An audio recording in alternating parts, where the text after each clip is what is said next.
What's up, everybody? Back with another installment of the collection here. Sorry I missed the video on Tuesday. I didn't have a pre-recorded one, and I really wasn't in the mood to film a video on the day of. So I figured if I filmed one, it would probably be even worse than usual. So I just decided to abstain from such things entirely. So we're going to cut into it because this is a lot of discs here. No beer, but we are listening to Fogweaver's Venom album.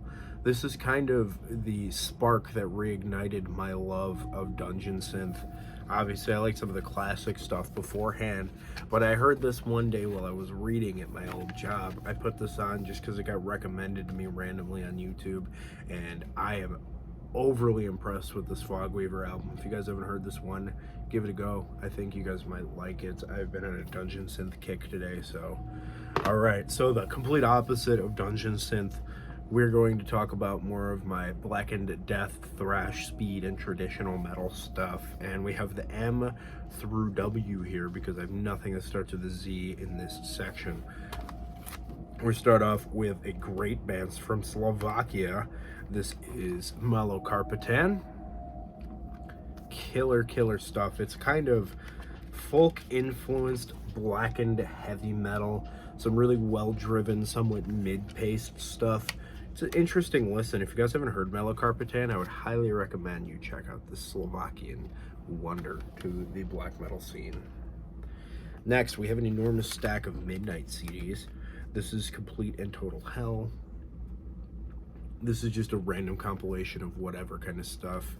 I don't particularly remember exactly what it is, but it's, I think, mostly demos and splits and EPs all kind of combined into one. And then there's this one, which is another one of that kind of thing, which is Shocks of Violence. Another compilation of stuff from all over the place. Some live stuff on here too. These don't get touched very often. Then the debut album. This is like the first one that I really heard. And I've kind of been following them ever since. I don't remember what year this came out, but I do remember when it came out. I always thought it sounded like Venom, but a little more energized. Then, what is this one? No Mercy for Mayhem. This is probably the least listened to album in my Midnight catalog, I would say.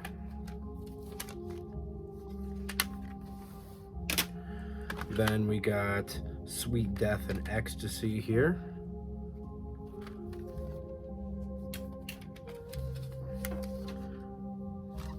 Then, next one we got here is Rebirth by Blasphemy, the first one out on Metal Blade Records. If you guys haven't seen this one, I feel like this one kind of went under the radar. Not too sure what the deal is with that. But yeah, it was, you know, the first Metal Blade album. And then the newest one, which is Let There Be Witchery. I did a review for this album with Hammerheart Metal Reviews. Just more of Midnight. I mean, they put out the same record every time. Sometimes it gets a little more speed metal. Sometimes it gets a little bit more traditional metal. It really depends.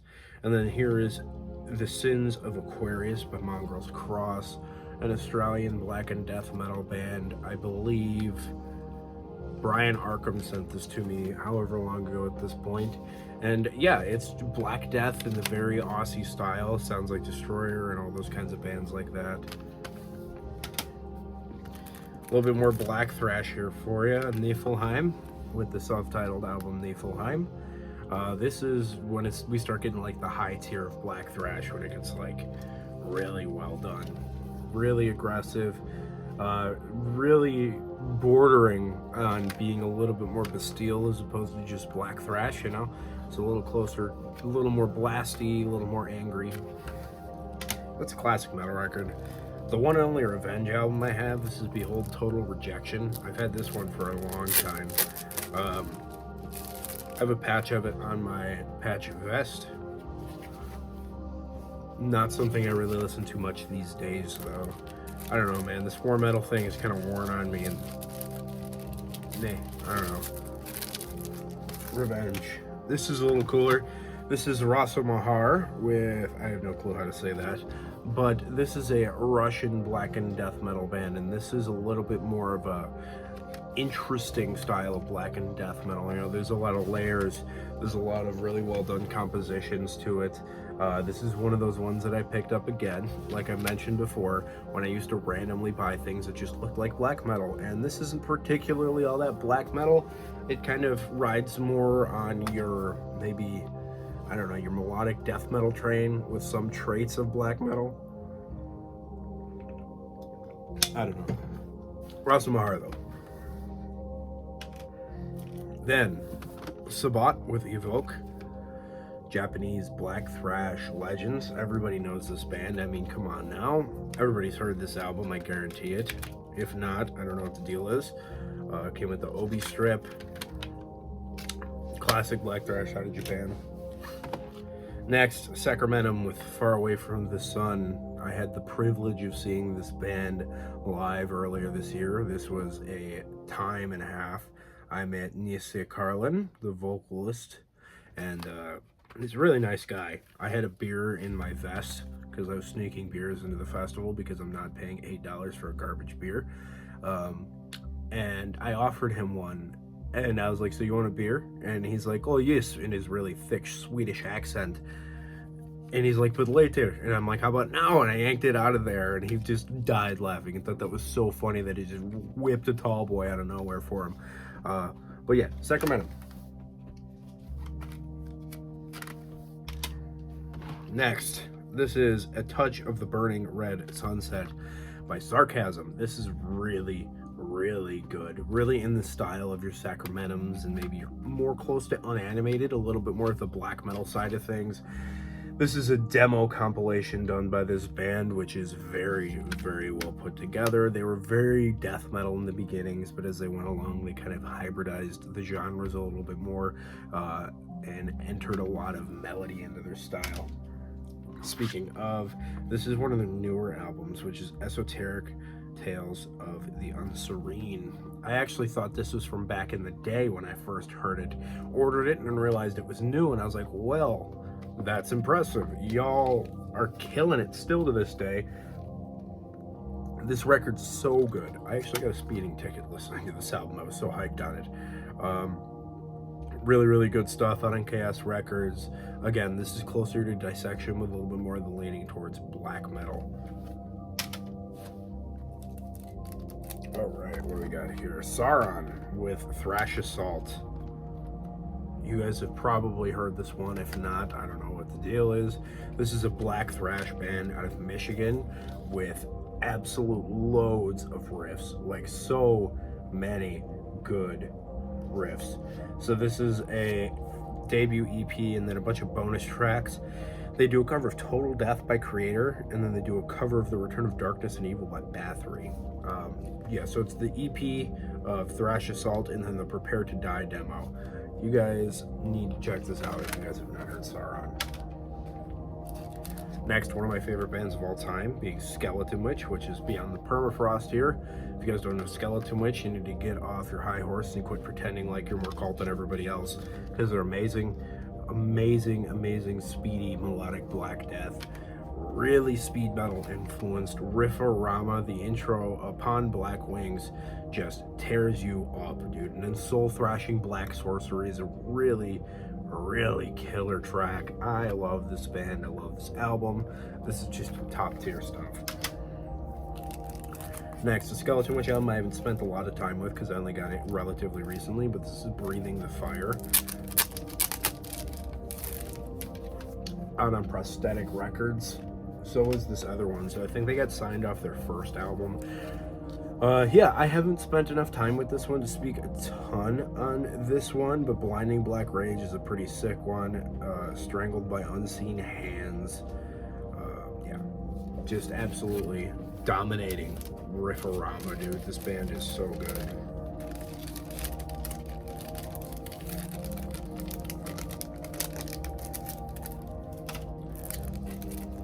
Forever Abomination, probably my third favorite in their catalog. Always loved his album art, which is like somewhat a modern depiction of like a Wendigo mixed with an Ent. Obviously Wendigos in proper folklore don't look anything like that, but I love the opening of this digipack. But this horrifying force, choked upon betrayal, erased and forgotten, is probably my favorite song on here. Just gets right to the point, starts off really intense with the high Chance Garnett vocals, and then breaks into a really good thrashy part. I really like how this band blends all the like stuff that I love about metal into one incredibly convenient package. And one more from Skeletonwitch, because they basically broke up after this album as far as I'm concerned. I've tried on several occasions to actually care about the new stuff. Every time I listen, not interested. I don't know what it was. Once Chance left, the style changed, the sound changed, and obviously Chance's absence is a huge thing. But this is Serpents Unleashed. This is from 2013. Useless slipcase. Should have just put the regular jewel case on there, or the regular art on the jewel case there. This is amazing. This is my favorite Skeletonwitch album, kind of unquestionably. Burnt from Bone might be my favorite song on this one, but From a Cloudless Sky is great. This Evil Embrace is cool. It's kind of got that Burzum-y pagan black metal, kind of Goat Moonish, like arpeggiated chord with like a melodic bass line style to it. Really huge on that, dude. That's a great way to get me interested in your record, is if you're gonna do something like that. So that'll finish the Skeletonwitch off. Next, Falcandra with Under a Frozen Sun. I have a couple of Falcandra albums, and I barely ever listen to them. Don't know why, but I just don't. But they do a cover of Life Demise by Unanimated on this one, which is interesting. It's, you know, it's everything you expect out of this band. Then we got Fallen Angels Dominion. These also might be out of order. Yes, they are. This is 2010, that was 2011. Shows how much I listen to them. I don't even know when they came out. They basically do the same record every time. Sometimes they do some really cool covers, like they did the Somberlane on this one. They're all Necrolord covers, you know, whatever. And then the second to newest one, which is Ascension Lost.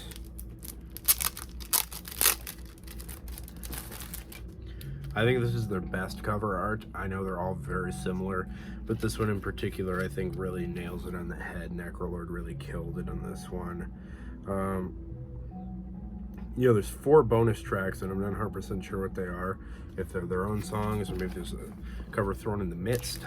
I don't particularly remember, but obviously this is a side project of one of the guys from Obscura making literally exact melodic Swedish Black Death worship to a T. You know, all the bands that I've mentioned, Dissections, Falcandra, Dissection, Unanimated, Sacramentum, these bands like that. All right, so we're back in Sweden again. This is The Heresy of an Age of Reason by Thy Primordial. Interesting band. I like this band, but this is kind of middle of the road, nothing too interesting blackened death metal. It's really much more on the black metal side of things as opposed to the death metal side of things. I don't know, man. This is, it's decent, I would say. Next, some Chicago metal. Necronemesis by Usurper. Chicago band, obviously. You guys know these guys, I'm sure. If you don't, you should check it out, because it's a deathy black thrash album featuring King Diamond doing some guest vocals on one of the songs, which I don't remember the exact song. I think it's Slaughter Storm, maybe.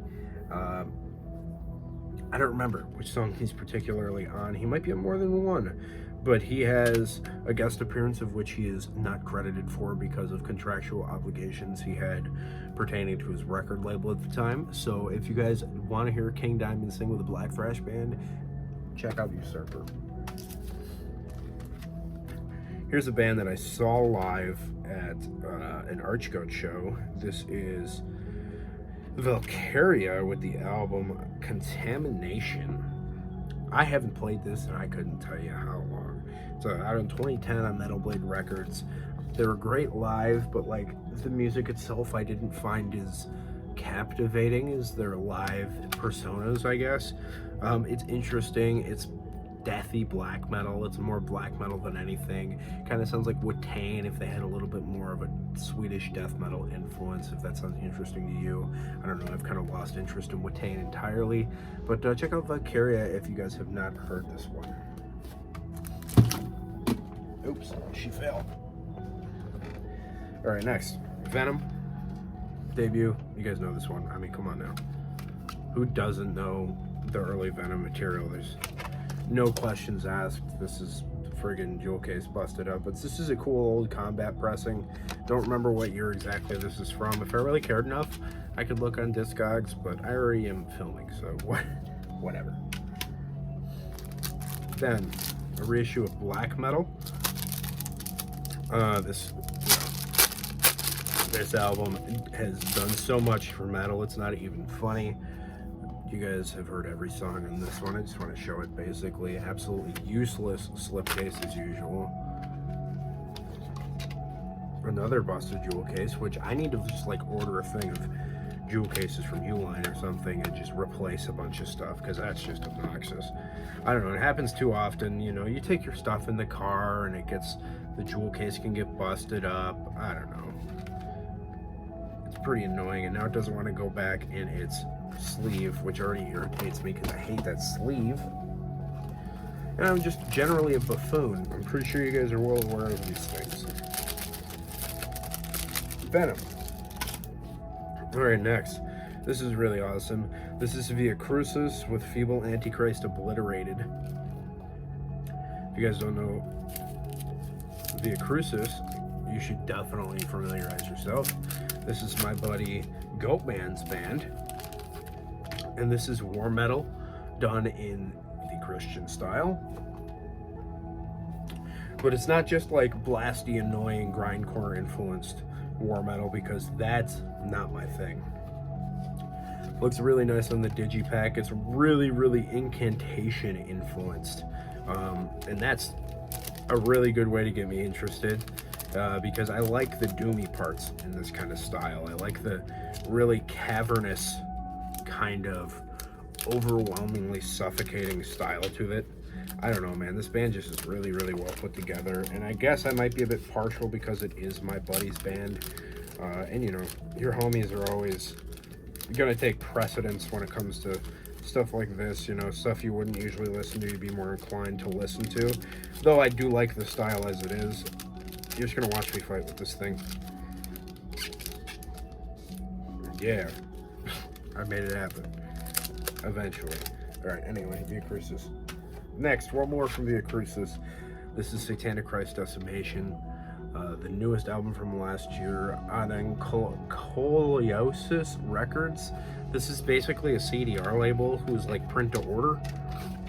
This one's really cool too. It's a little bit more death metal than the previous ones, but Kill the Warlock, Burn the Witch, The Mighty Hammer of God, Smash the False Idols of the Sabbatic Goat. It's this is great. It's really, really cool. I appreciate what they're doing here. It's really, really cool stuff. This is amazing. This is Restless and Dead by Witchery. This is top tier Black Thrash. This is possibly my favorite Black Thrash album ever at this point. It's so good. When I first got it, I was obsessed, dude. Absolutely obsessed. I always thought it was really funny that the skeleton was putting the shocker to the moon there, but this is just so much to grip your teeth on, man.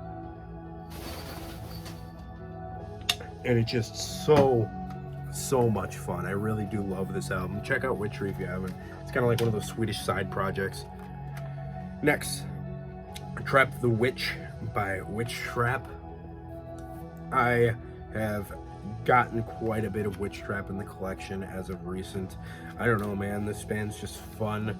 Destruction riffs out the wazoo. The South American style is usually really, really good.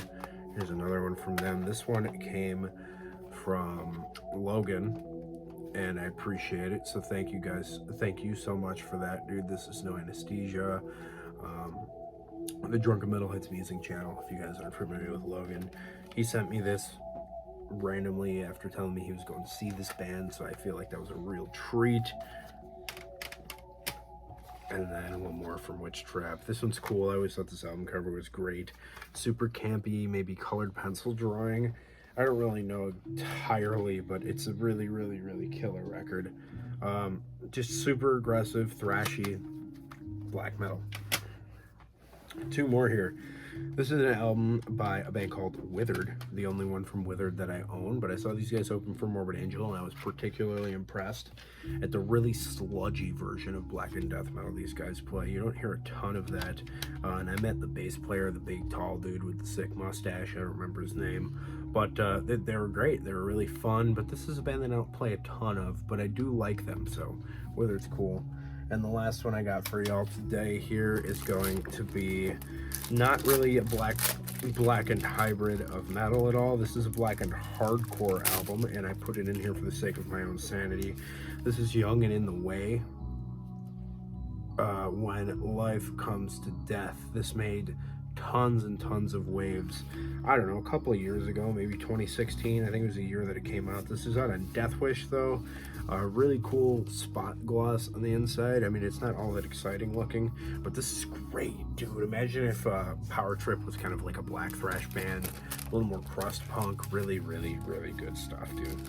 So I'm gonna call it at that. I appreciate you guys watching. And after this, we are getting into the regular black metal section, and then from there we have two more black metal sections, and then we are finally going to be moving on to thrash. So I hope you guys enjoyed the video, and I'll catch you all in the next one. Keep it greasy.